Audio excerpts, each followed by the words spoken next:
Welcome to this policy exchange event. My name is David Goodhart. I'm head of the what am I head of? The demography unit at Policy Exchange.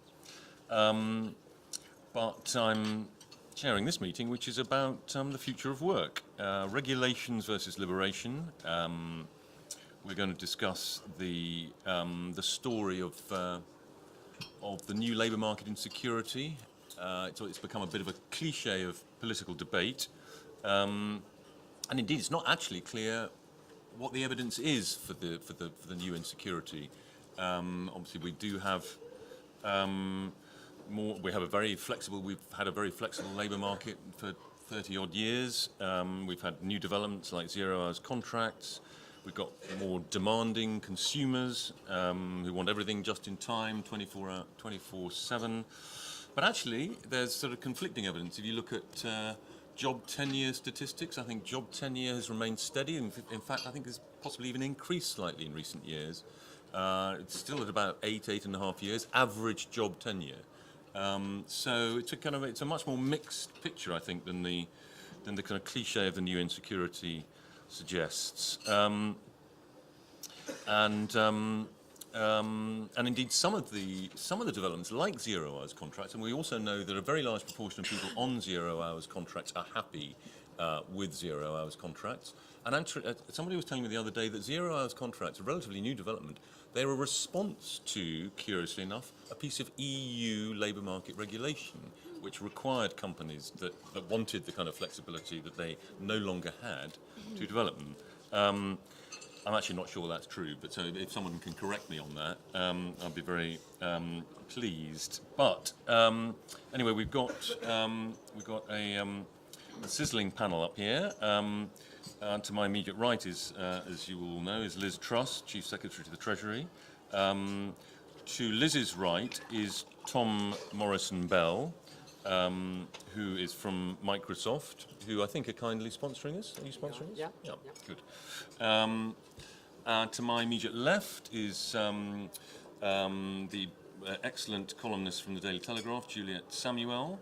And to Juliet's left is my colleague, Jan Zeber, from Policy Exchange. So I think everyone's going to speak for not too long, sort of 5-7 minutes, something like that.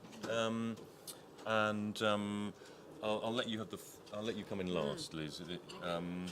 And in which case I will start with you, Tom. Is that all right?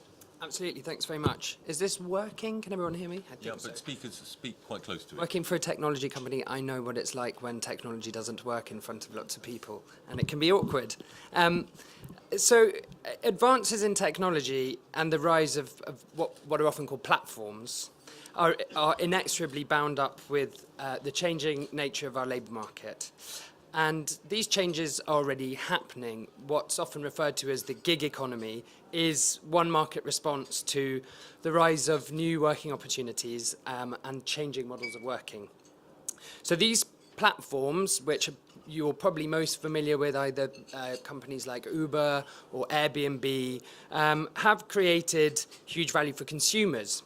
So that might be in price, it might be in convenience, and in some cases they have created new markets almost in their entirety. But at Microsoft we're also thinking about how there are new industries, new opportunities that the development of technology will offer in addition to the gig economy. And what we're particularly thinking about in our public policy domain is that if we're designing interventions that address the challenges presented by the gig economy, we also need to look at what other changes to work and working practices are going to happen at the same time. And what is it that kind of locates Microsoft in this area? Well, it's less the gig economy, but it is particularly the development of technologies such as AI and machine learning. It's these kind of data analytical capabilities, and you will have heard of AI in its broad sense, but also deep neural networks are one very sophisticated kind. They are currently, today, they're extremely good at performing certain tasks that humans are able to do. And here are some examples. So Microsoft's AI, and I think this is now fairly ubiquitous, is more effective in certain cases than humans, and that's more accurate at visual recognition, at speech recognition, at translating, and often at reading. It's important to note that we're a long way away from this kind of general AI, the AI that you hear kind of in fictions, that kind of idea as in iRobot. So there's that if there are concerns that would replace somebody entirely, that is still a way off. But there are a number of tasks that make up a job that AI and automation will be able to affect. So if you're a translator, if you work in a call center, if you're a paralegal, and even, so we have an incredible research project at our research lab in Cambridge that we're working with a hospital in Cambridge with that reads and marks radiological scans in minutes, where it would take hours with the same degree of accuracy as an oncologist has. So as new roles emerge, it's going to be critical to look at how that's bound up with what AI and automation will do beyond just the gig economy. And one key way of looking at this is to disaggregate what a job is. So at the moment, you are employed essentially to do the whole task. You go in, you work 9 till 5 by and large. But as AI becomes capable, if not more effective than humans at doing some of those tasks, we're going to need to understand how to give people the skills to both work alongside computers, where they augment work that people are doing, and also as those technologies permeate further through the labour market, to be resilient to a more broader change, because it will affect the way in which we work. There are, and we'll discuss this on the panel, and we don't necessarily need a 9 to 5 working day. If you look at, for example, the way that the school year is set up, that seems to have been giving people time off for harvests. It was designed for a kind of previous industrial revolution.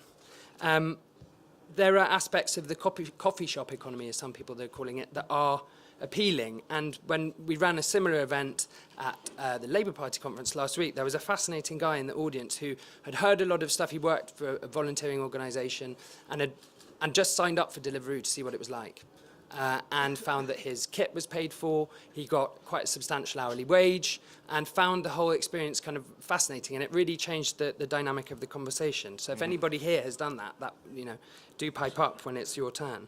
But it is critical, I will finish on this point. For those who enter the gig economy involuntarily, it can be disempowering and it can be insecure. And that's where it is critical for technology companies to be, or rather for them not to look at themselves with uncritical eyes. If people are to be fully enfranchised in the future labour market, it's important that companies like Microsoft and companies that are yet to emerge are central to that public debate. Because I think if not, there will be a rise in a perception that platforms effectively reap the benefits of technological innovation, but that comes at the expense of workers or employees who can often feel or be displaced without protections, without benefits, or perhaps long-term career paths.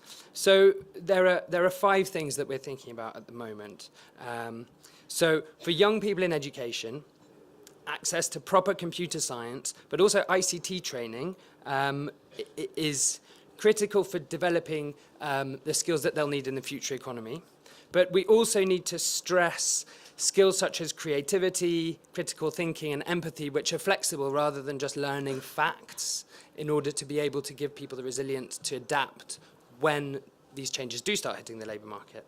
Secondly is continuous access to to on-the-job training. So that will be absolutely critical as people's roles change, but they don't necessarily leave their organisation, but the nature of what they're doing changes. There is a sense, we certainly believe that the provision of greater legal certainty for gig economy workers who currently fall somewhere between being employed and being self-employed is important, so that there's clarity around the rights and obligations for both workers and employers. There are it's critical that the industry will need to develop best practices because gig economy workers will be more flexible. They will be able to vote with their feet, if you will, beyond how people are traditionally employed. And finally, we think that traditional notions of employment rights will need to be designed, and this will be tricky, but to follow workers around their jobs rather than being tied to the job that you have in particular. So those are the 5 things we're calling for, and I look forward to a discussion with the panel and everybody. Thank you. Thank you very much. Juliet, over to you. So I'm going to start by talking about some of the good and some of the bad of the gig economy, and then the question it presents for economic policy.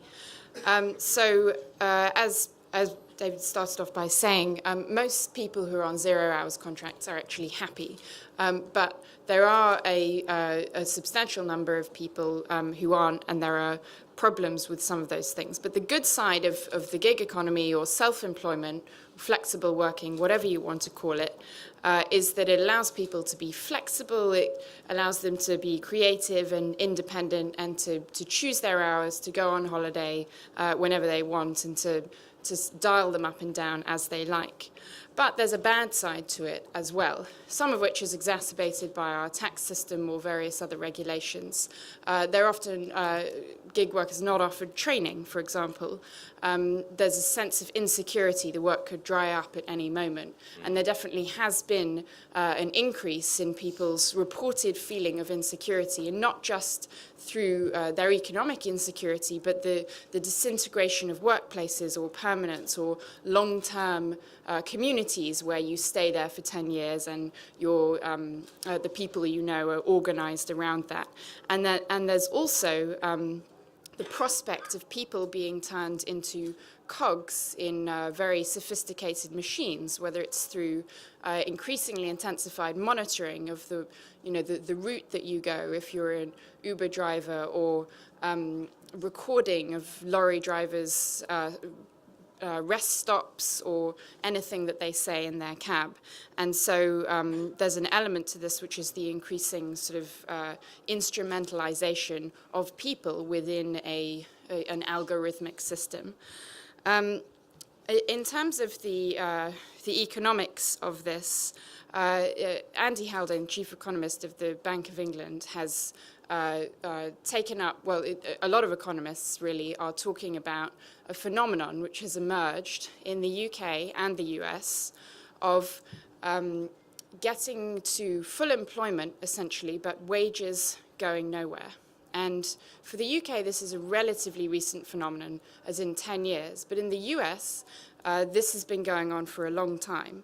And the traditional economic relationship is meant to be that as employment goes up, wages start to go up too, because there's more competition for workers, and companies have to respond with not just better wages, but better rights, better benefits, all the things that we want employers to be offering people. And one of the theories for why this isn't happening is that the balance of power between capital and labor, between companies and workers, has shifted, in part because of deunionization and the emergence of new ways of working.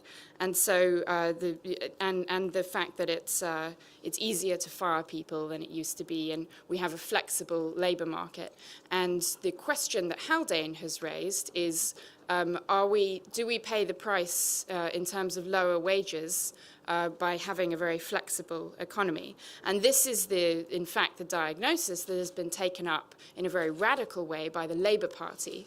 And so they've started suggesting, as we've seen, all sorts of very radical solutions for giving the power back to workers, whether it's putting them on boards, giving them shares, whatever else you want. But essentially, it is a response to this conundrum. And the question, though, is what trade-offs are there in the policy approach that you take to the labour market? Because it's not as if you can simply start introducing requirements like workers on boards or giving people shares and expect there to be no consequences or no dynamic response from companies. And broadly, in the developed world, there seem to be roughly 3 models. that we know about so far, and none of them are perfect. And the first is the US or UK model, where you have a very flexible labour market, people can move around, you have very high employment, but we seem to be stuck in a rut on wages and workers' entitlements. And so when Theresa May says that work is the best route out of poverty, unfortunately in the UK that is no longer true, because most people who receive benefits in this country have jobs and they go to work, but they simply aren't paid enough to get themselves up the ladder. One note, though, on the difference between the US and the UK, Britain actually has a much more positive picture because we actually have a much higher rate of participation in the labour market. So however low paid the jobs are, there's still enough to lure people into seeking work, whereas in the US you have a rising and huge number of people who aren't even seeking work and therefore don't count in the unemployment figures. So that's the first model. The second model is to go down or to at least risk going down this route through the Labour's policies, which is the kind of French or Italian model, whereby you have much more workers' rights. It's very hard to fire people. The unions are very strong. You have collective sectoral bargaining. And so poverty among people in work is much lower, but there's a huge, much larger population of people who cannot find jobs, who are locked out of the labour market and locked into poverty because they simply can't get in on the act, and they are outsiders in the economic system. So then there's the third model, which is the German model, or I don't know if you would say it's just German, perhaps elements of Scandinavian economies are also reflected here, where essentially you seem to have very high employment and pretty high wage growth. And the part of the way that that's achieved is you have a very different economic system whereby training is, there's a huge focus on vocational training. It's paid for mostly by companies, but also with the government providing an organizing force. But you also have with that regulated access to the labour market. So part of the reason you have to get trained in Germany is that you simply aren't allowed to do a huge number of professions if you don't have the right qualification.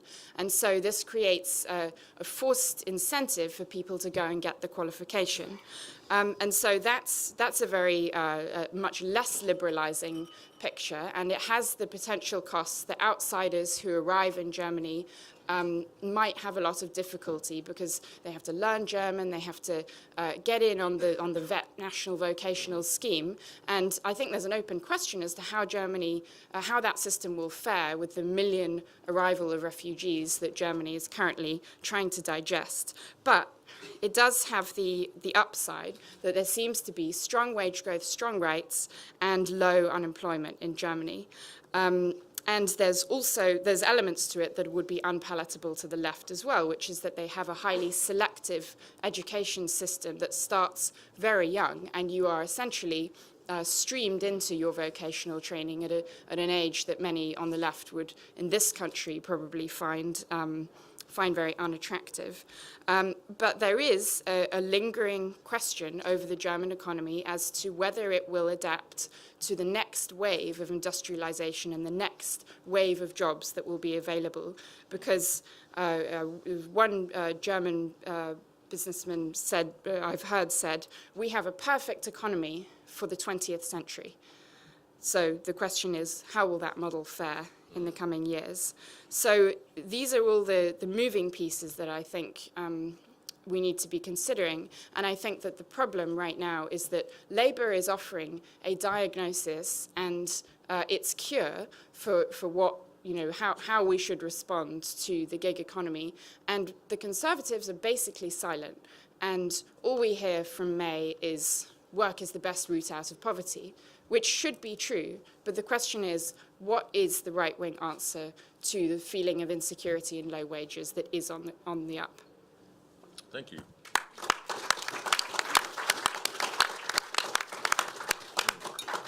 Yeah?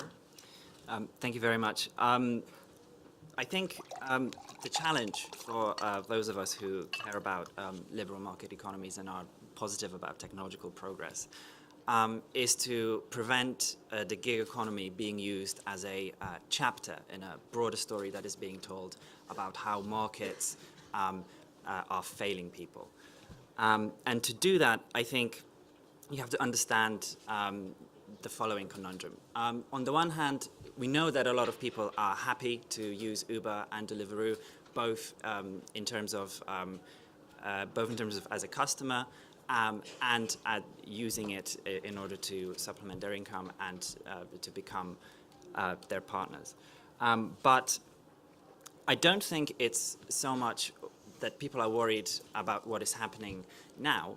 It's people are worried about what might happen in the future. People feel that this is part of a broader shift with no permanent secure jobs in the future. We're living in a time where we have companies that have as much wealth as some countries. They expand more and more into different markets, surprises with their innovation, and that uncertainty, of what Google is going to do with all that power, I think that is crucial to understanding the fear. So it's not so much that people are scared of what is happening in the gig economy now, it's so that they can see it becoming more and more prevalent and to start threatening their own security. So in my view, I think the answer or the challenge is to put forward policies which are aimed at managing these changes in a way which makes people feel that they are in control, that their governments are in control and that they are not being just swept on a wave of that is being dictated by these companies. Now, Policy Exchange is aiming to do much of the heavy lifting on this. We have published our latest report in this area is the Smart State, which is available at the back. But for now, I'm just going to touch on two things. The one that I think the governments can do, and one thing that I think platforms can do. In terms of what the governments can do, I think the key principle to follow when thinking about managing this relationship is that there should be a very clear positive relationship between the amount of control that a given platform has over a worker and the amount of protections they have to offer, because these platforms are not the same. Some offer more flexibility, some offer less flexibility, and I think the deal is the wrong word, but the bargain, if you like, is that less flexibility should come with more protections. The other, in terms of what the platforms can do, I think, and you can see this already, to have more than one relationship that a platform can have with the worker. So Deliveroo, for example, you can choose, admittedly not in all places, but you can choose to accept shifts and to sort of be an employee in that sense, but that essentially comes with a guaranteed floor of wages. On the other hand, if you want to take advantage of fluctuations in demand, if you want to have maximum flexibility of when you want to use it, you have to accept being paid per drop. That has the advantage that in peak times you can make more, but not everyone is happy with that flexibility. And I think if platforms can essentially afford to do that, if that is compatible with their business models, then I think that is something that they have to consider, because I think the challenge is to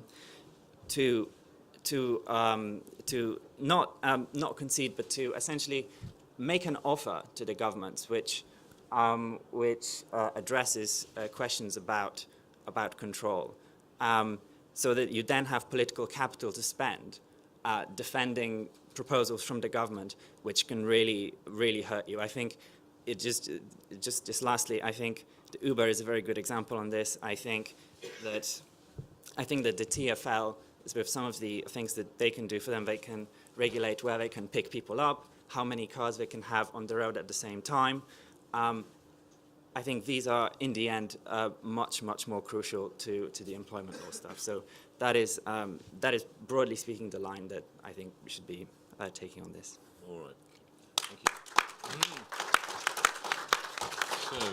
So Liz, Juliet's challenge, the Tories are not saying anything on the new labour market. So I do say quite a lot on this.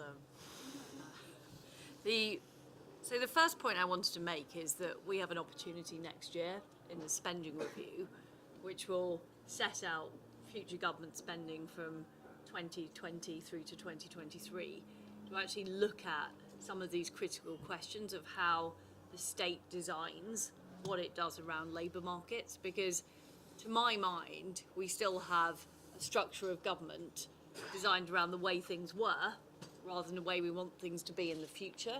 In particular, it's got a very paternalistic vision of employers. So, for example, the way the pension system works.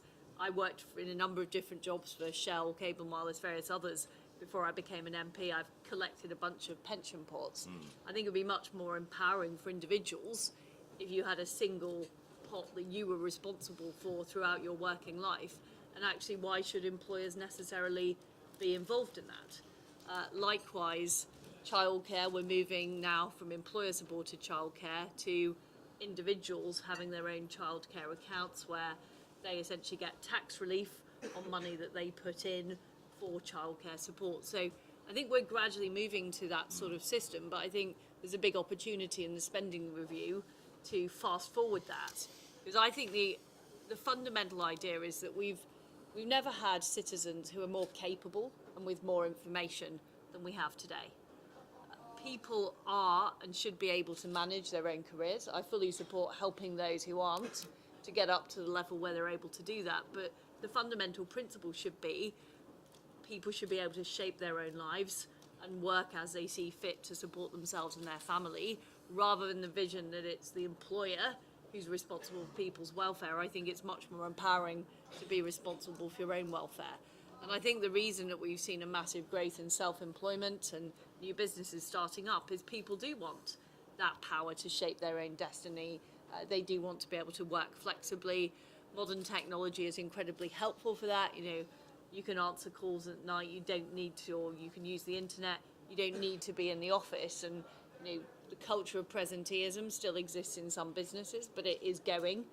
There is a huge power of inertia, of course, in the 9-to-5 working job, but I think that we should be there enabling that flexibility, enabling the world of work to change and suit the way people live their lives, and the sort of the work-life blend is a positive thing as far as I'm concerned. I think one very concerning thing about the labour market is actually the decline in labour mobility. So what the evidence is that people are moving jobs less frequently, and also they're particularly moving place less frequency. So over the past 15 years, there's been a 25% decline in people moving for work. And another think tank, I'm afraid, the Resolution Foundation, wrote a report suggesting Never heard of them. Yeah, well, sorry about that. But it was quite a good report, actually, I do apologise. But they suggested that had those people been able to move for work, they would have been able to earn £2,000 more. And that is a serious difference in salary. So what is the driver of that? Well, I think a major driver of that is the price of housing. You know, the fact that if you're in London, you're spending 50% of your income on rent, or if you want to buy a house, you've got to spend 17 times your salary to buy that house. That is a real downer on moving for work. So I think sorting out our housing problems will help with that and give people more of an opportunity to move. But it still concerns me that we don't necessarily have the economic dynamism where people are able to move where those high wage, high productivity jobs are.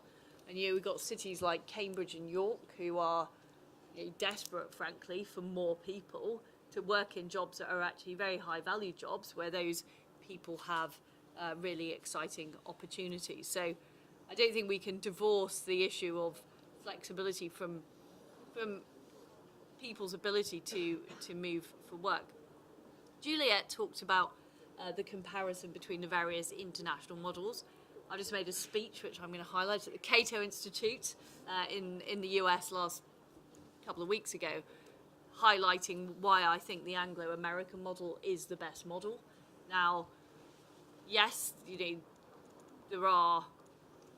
it's a model where people move more, where there is more flexibility, But in the modern world where we have, I think, growing returns to skills and growing innovation, it is a model that is still producing the best outcomes overall. And it has a huge amount of flexibility and the self-determination in it, which is missing, I think, from some of the other models that are described. And Juliet correctly describes the insider-outsider problem that you have in countries like France, where huge numbers of people can be essentially left on the scrap heap. And that's exactly what used to happen in Britain in the past. And yes, we haven't had the wage growth that we would have liked to have following the financial crash, but we also haven't had the huge rates of unemployment where people lost touch with the workplace for years and years and had seismic effects on communities that we saw, for example, in the early 1980s. So, yes, is the world perfect now? No, it isn't. But I think there are big advantages in keeping more people in work and keeping that connection with the workplace. And just to specifically comment on Germany, I mean, the issue with Germany is they do have a higher skills base. If you look at the PIAC studies of the levels of basic English and maths in Germany versus the UK, it is higher in Germany. So I don't think you could do... I think sometimes people just link the German apprenticeship system with why wage returns can be higher. The same is true of Japan, has a very high level of basic education, but I think one of the problems in the UK and the US is actually the education system, which we've done reforms to improve, but education has a huge lifetime. Our 9-year-olds are now performing some of the best in Europe at reading, thanks to the reforms we did on phonics. But those reforms are, those people are only going to enter the workplace in 10 years' time.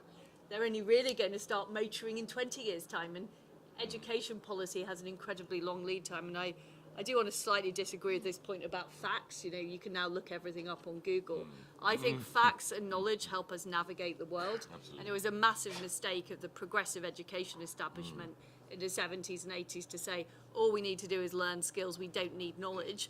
And what it has meant is those who went to private schools and grammar schools had that huge advantage against those in comprehensive education who were taught that claptrap. So I really do object to the idea that we now live in a factless world. And if anything, knowledge is more important than it's ever been in the past.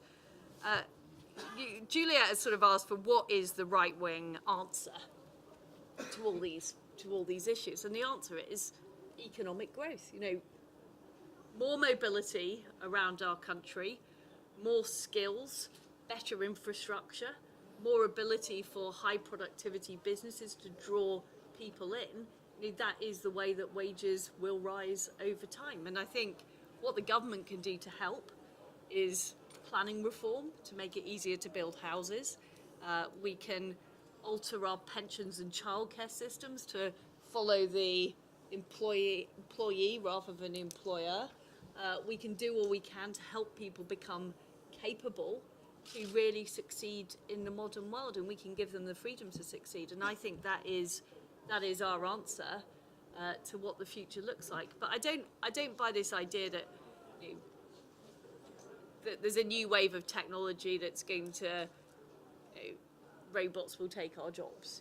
At every moment in the past, there have been these tales of doom that everything's going to be automated. And in the 1970s, or 60s, people were talking about we'd all be working a 3-day week. But I actually think quite a lot of people quite like working. And even if there are the opportunity to take more leisure hours, the evidence is that a lot of people want the extra cash. They want to go into work. So I just slightly caution against the idea that this time is different. Every single technological revolution, people have said this time is different, and the future is much more like the past than we think it is. Thank you.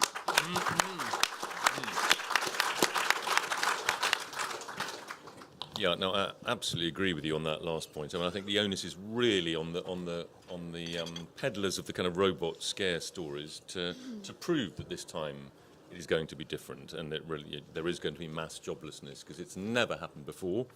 Anyway, that's a good set of contributions. And as you say, I mean, there is a a kind of free market, new labour market, free market model. It's a kind of combination, as you say, of economic growth and more individualised, labour rights, pension rights, childcare rights. I guess the only thing I would say, we talk about community a lot in politics. I mean, both left and right value community. I mean, the more mobile people are, inherently, the less community we have. Community is inevitably, unavoidably, partly about familiarity and continuity in living places. And a lot of people don't want to be hypermobile. Grandparents play a huge role in childcare. And if you live the other side of the country, it's quite hard for granny to look after your kids. But that's perhaps for another meeting, another day. Perhaps I should just briefly kind of open it up to the other people on the panel, perhaps to come back to what you've all said so far, and then we'll open it up to the audience. Juliet, did you want to come back to Liz's response to you? Yes, I tend to agree that I don't really buy this idea that suddenly all the jobs are going to disappear and robots will do everything. But I do think there is a real phenomenon of a rising sense of insecurity among a lot of people who might traditionally have had jobs for life or for most of their career and now find themselves with short-term contracts. And I think that is the phenomenon that and I think that, the answer is probably not to say, well, you shouldn't have short-term contracts or it should be harder to fire you, but there needs to be some response to the feeling that it could all disappear at any moment and you can't, the ground is just shifting beneath your feet the whole time and, the terms can suddenly change and you have no recourse. And I think that's the question that, the right, I don't think yet has an answer to. Actually, perhaps we should go. I hadn't realised it's already only 20 minutes left. So let's go out and ask people. And you two at the far ends will have a chance later on. Okay, now who wants to make a contribution or question? Just say who you are, and then gentleman there, microphone coming. Jonathan Purdy, Crawley Conservative Association. The gig economy expression comes from the entertainment industry, where typically the agent took 10%. Most of the modern day platforms are taking twice that or more. Is that a part of the problem? And if I can get a second question in, is that platforms tend to be very successful and therefore become monopolistic. And how would the government approach that? Thank you. Gentleman just behind you. Hi, it's Angelo Bassi from Leeds Northwest. Leeds Northwest. Yeah. I've been, I'm in sort of an unusual situation in that I'm in a high-skilled, high-paid profession. I'm a lawyer. But I've been working in the gig economy for nearly 8 years now, working for a very technologically enabled law firm. But I wanted to pick up on something that Juliet mentioned, which was about the uncertainty and the insecurity of this. There are many, many positive things about the way I've worked, but I'm effectively on a 0 hours contract, and because I'm highly paid, that I can survive a little while. But every time I'm not working and I'm on the beach, as it is described, you start looking at, well, how long is this going to last? And is there something that we can do to marry up the fact that we have long-term obligations like mortgages and bringing up children, but very short-term engagements? Yeah, good, interesting point. And lady at the back there? All seems to be coming from the right. Joe Gideon Ashford. We haven't looked at the future of work with regard to older workers, and I just wonder whether you thought the gig economy provides an opportunity for people in later life who want to earn a little bit. We talk about social costs being picked up by pensioners and people not becoming a pensioner until they're 70, and yet there are very few jobs for people from sort of 55 to 70 if they want to work flexibly. So I just wonder whether you see that as an opportunity. Yeah, lady at the back there, and then guy at the front. Hello, I'm Abigail from Deliveroo. I know that, David, you briefly mentioned that people on 0 hours contracts seem to be happy, and then it kind of was brushed Not over all by of the them, rest. but you know, 2/3 or something. I Brushed think, over by the rest of the panel, but we at Delivery, we're competing for riders in a market where we need to offer the best incentives possible to get them. And I feel like that's often brushed over in the debate. But my question for the panel was going to be how you feel riders and all other people on gig economy contracts can be better represented in this debate, because the riders who I speak to, and I speak to riders every day, I take riders to meet MPs, if I just tell you the two things they say the most is, firstly, that they value the flexibility, and secondly, in surveys, they say they love working outdoors. Those are the kind of things we never hear referenced in these debates. How can they have more of a voice in their own discussions? Him, the guy. Yeah, you can come in later. Nicholas McLean, just a couple of technical points. First, someone mentioned the problem of sustaining mortgages. It's actually harder to get a mortgage in the first place if your income isn't certain. So there's a significant disadvantage. The other is, for a lot of jobs, you need insurance, and the more uncertainty, especially as you get older, insurance companies haven't taken account of greater longevity, better health, and so you get penalised at that end of your life as well. Should we just take one more guy there, and then we'll have time, I think, for one more round if people are relatively brief in their responses from up here. You don't have to answer all of them, obviously. Just pick on anything you fancy answering. Hi everyone. I'm Michael. Where are you from? I'm Michael from Gravesham. Just to disclose an interest, I'm registered disabled. I'm registered disabled and would possibly need to use access to work depending on a job. Now that has been cut. Can't hear. Can't hear. Just put it close to your mouth. And access to work has apparently been cut. I just wondered what the panel's views on access to work would be for helping people into work, because I could keep and sustain a job if I could use access to work, but I don't know if it would even be worth it, as it's been cut with all the paperwork involved as well. Right. Okay. I'll start. Shall we just go from my Sure, right to left, and just answer not everything, but pick up one or two questions. I think so particularly the question around, so from Jonathan at the beginning, around, are platforms taking too much? Are platforms monopolistic? They're kind of questions for our time. I don't think we know the answers yet. They're still developing. I think what's absolutely crucial is that those questions need to be welcomed and need to be looked at.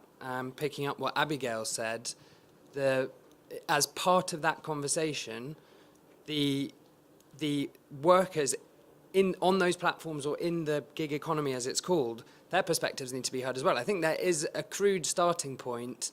I think it's something that Jan mentioned at the beginning. The gig economy is kind of a dirty term. Immediately it kind of locates the debate in something uncertain, unfavourable towards workers. I think that a more nuanced discussion about the nature of that economy is critical. So hearing those voices as it develops is I think the only sensible way to go, and to develop public policy in areas which are completely novel. Do you want to come out, Liz? Yes, I mean, I think one of the issues with this debate is we're conflating various different things that have happened. One is industrial decline, which has been taking place since the 1960s in the UK, and is a result of various factors. You could say it's poor UK management, you could say it's intransigent unions, you could say it's competition from overseas. But that has been a trend which has been going on for some time. So communities feeling that work has become more insecure, or the traditional place where work was found no longer exists, is not a phenomenon to do with the sharing economy or the gig economy.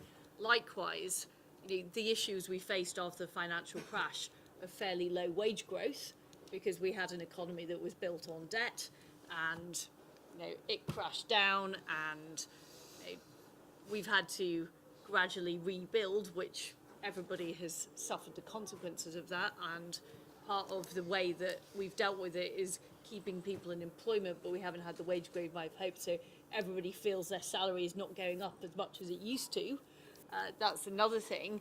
And then the development of the sharing economy, which I think by and large has given people new opportunities to get into work and is a good thing. All of those things have become conflated, and I think it's dangerous to link them and also talk about the solutions, because we could spend hours debating the roots of British industrial decline and why don't we have the management skills that we wish we had compared to other nations. The issue of wage growth post the financial crash is something that's affected the US as well as the UK. So I just would be really careful about linking all those things together. Of course, when people have more autonomy, more capability to determine their own lives, they're essentially taking on more responsibility.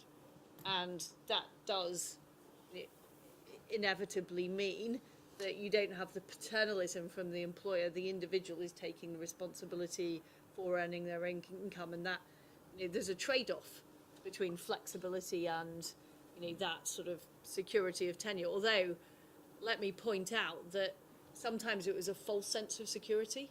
So you could be living in a town, you would get a job, let's say a high-paid engineering job in the factory. You would think that you had that job for life, and you could end up being laid off in your 40s and 50s and really having no alternative. So I think we've got to be careful about saying, there were these perfect jobs for life. No, there weren't.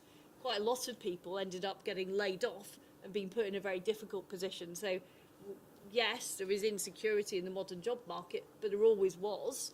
And sometimes the consequences were very, very dramatic because people had been promised a job for life and then it hadn't materialised and they felt hugely let down. Just on that, I think in the same way as the state needs to adapt to the way people work and live now, financial services need to adapt. And I would like to see more competition in the financial services industry and more flexibility around the way that they provide mortgages, insurance, and so on, because I don't think the products have moved with the time in terms of what you can expect as a modern. I know for a fact, as an MP, it's hard to get a mortgage because they say your job's insecure, you could be voted out. Thanks, guys. But, there's got to be a broad, I would say if I was setting up a financial services company, I want to take a broader look at somebody's circumstances and say, yes, this is a person worth taking a risk on. These And challenger banks are emerging now, aren't they? Finally, they are.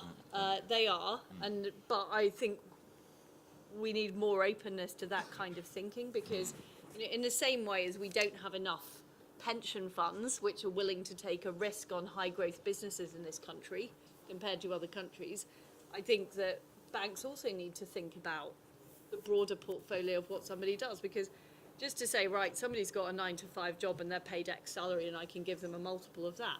Well, actually, that might be more insecure than somebody who's got a law degree who, can command income in whatever they do.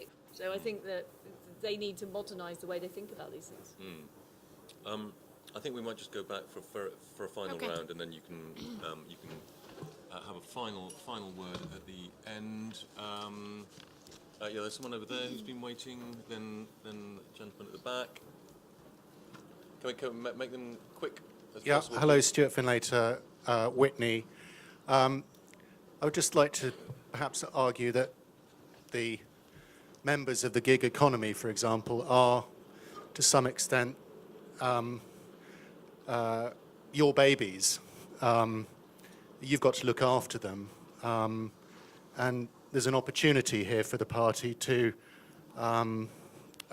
state this very clearly, especially in the light of, for example, Emily Thornberry's unfortunate statement about white man van, etc., etc. So how are we going to support these people and give them representation? Okay. The lady at the back there. And then you. Thank you. I think Juliet asked a really good question that hasn't been answered, which is what is the route out of poverty? the number of children under the poverty line is increasing, and if we look at the children who are poor, in 2/3 of those families, at least one of the parent is in work. So I think the Conservative Party is going to have answers around how is work going to be a route out. And I think it's not possible to say, we have to link the rise in insecure work is a factor behind increasing numbers of family and children in poverty. So I think this is going to become increasingly difficult. I don't think we've heard quite enough answers there to how are we going to try and support families out of poverty through work when wages aren't rising. So I think that needs to be a greater focus in the discussion. Hi, yes. Councillor David Orme-Gibson from Bournemouth Borough Council. I actually work on a 0 hours contract because I couldn't be a councillor if I didn't. My day job is actually teaching about the private rented sector. And I just wanted to ask the panel whether perhaps there's a big push, and you've seen lots of events on in the last few days about home ownership. And I just wonder whether that concept of 25 years home ownership is almost working against our more mobile. Maybe we should move to a house ownership, but not necessarily one we're living in as the home, but you own it and you rent it out, so you're still in the market. Perhaps a couple more, over there, two gentlemen there. Neil Benny from Stirling.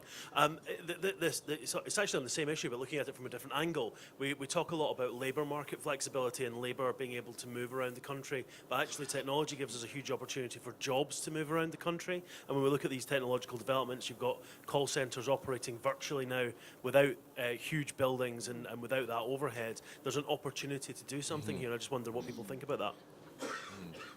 Thank you very much for speaking. With the current system working well in the short term, in the long term, is it disincentivising the formation of families? And with the birth rate at 1.4 below replacement level, is there going to be a population crash that potentially in the future because of the current system? I don't think our birth rate is that low. It's not 1.4. I thought it was about 1.9. But you may be right. Final one, guy back there. Thanks.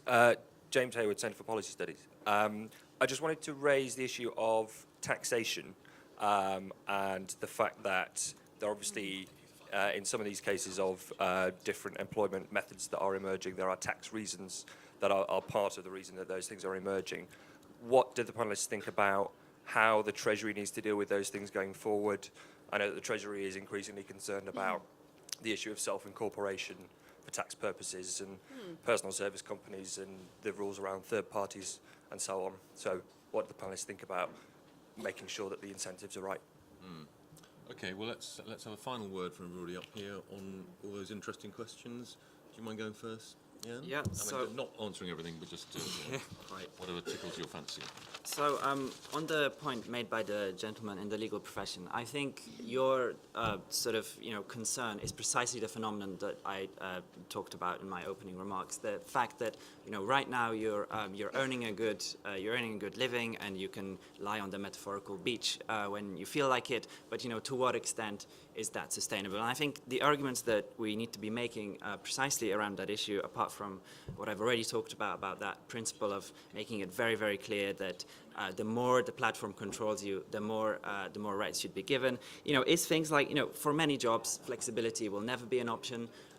You will need to be there at a certain point in time. Your employer will need to sort of control you quite in a fashion that attracts employee status.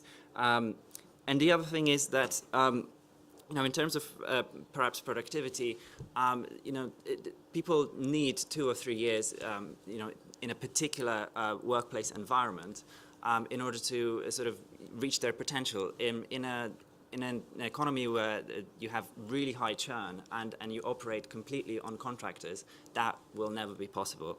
And just on the point that a gentleman made, the comparison with the entertainment industry, I think the point about how much a platform makes, I think there are a few things that we should remember. Firstly, I think, and perhaps the lady from Deliveroo can correct me if I'm wrong, but when first the platform sets up, it's not actually making any profit. It's about establishing the infrastructure, getting the sort of a stable network of workers first, and and we should also remember that the platforms are actually competing with each other. So the more that you can pass on to your worker, the more that you can come up with ways to run a leaner and leaner operation. Those platforms will be successful. Okay, Liz has got to go in a minute, actually, so I'm going to fast forward Liz to the next position for the final word. All right, but Thank we will you. then. Liz will Sorry go, about but we that. will. Juliet and Tom can then have their final word after Liz has gone. So So- don't go, anybody.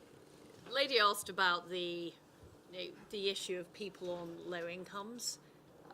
What we have seen is that inequality has reduced over the past 8 years, and we've seen absolute poverty levels fall. And since 2015, we've seen those on the lowest incomes, their wages have risen by 7% in real terms. And That's that's the minimum thanks to wage, things probably, like the national living wage. And also, behind the scenes, if you go into a job centre now, you will find a much more positive atmosphere than what you saw on films like what's it called? Full Monty. Full Monty, that's right. It's not like that anymore. You do have a job coach who not only helps you get a job in the first place, but also helps you get a better job, helps you get the training you need to succeed. So at the same time as we've got a relatively flexible labour market to other countries, we do have much more support for those who are just getting into the labour market and who need that support to get a better wage job. And I think that's absolutely the right way to approach it. Give the individuals the capability, help out those on the lowest wages so they get a step up, they get the training they need, but allow those who are already fully capable to have the ability to run and manage their own lives. And I think we've got that balance right. And I do encourage people who haven't been to visit a job centre and see what goes on, because it is really very impressive, and we've got much better support for people into work. And I think that is as Chief Secretary, I'm known as being the stingiest person in government, but that is something that I am always willing to fund, because I believe it to be so important, because we do have a skills problem in this country. We haven't had the education system we should have had. Many people have been let down over the years. And so I believe there is real value in helping people get up to those levels of skills. We've got new industries like the tech industry of huge demand for people who can do coding, people who can do that type of work, and making a real effort to help people who are already in jobs get better jobs is a really important priority for the government. Good. Thank you very much. I'm going to have to go. Thank you. But we do have two more final words. In fact, Tom, you can go next, and then you can have the final word. Far be it for me to disagree with the Chief Secretary. Easier when she's not sitting next to you. But I think that coming back to the main issue that we think about in this area is about skills development, retraining, maybe giving people the best opportunity to succeed in the future. And this point around a fact-based education system is not that you can go and look things up on Google. It's that it's across the board of whether it's kids who are in school today, what are the skills they need in the future? Well, one of the things that is undoubtedly coming, and I do agree with the panel, that there is a kind of sensationalism about the robots are coming to take your jobs. But as algorithms are able to do some of your job, and part of what you do or did becomes less relevant or not needed, one of the things around teaching around skills, so for example, if you wanted to learn languages, you could do it through French, or if you wanted to learn mathematical skills, you could do it through maths. You could also do elements of it through music, because there's systemic through systems. You could do algebra. So the idea is that you learn these skills that don't have to be based around one subject, but then give you a more abstract ability to be able to be adaptable and learn new tasks and new information. So you're training up capabilities, intellectual capabilities, rather than acquiring highly specialized mathematical information, which would be really good if you want to be a mathematician or a coder. When the computer starts doing the coding itself, it's much less relevant. So I do think that is really critical going forward, is being able to give people the skills that they will need as the labour market changes around them. It's one thing training kids now for something in the future that you might be able to vaguely foresee. It's a very different thing if the job market is changing around you and you feel that you don't have the skills. Yes. Good, thank you. Final word to Juliet. Yeah, on that point, I actually think that the main skill that education should give is, aside from basic literacy and numeracy, is the ability to remember and to learn. And I think that learning facts, even if they're not directly relevant later, can give you that ability. In terms of, I think that the overall message, at least for me, is that we should not be looking at ways to dismantle or destroy new forms of working. We should start from the premise that this is fundamentally a good thing, but it brings problems. And so I don't think that it's about looking at a sort of rose-tinted view of factory life. It's about admitting that this isn't all upside and it brings certain problems with it.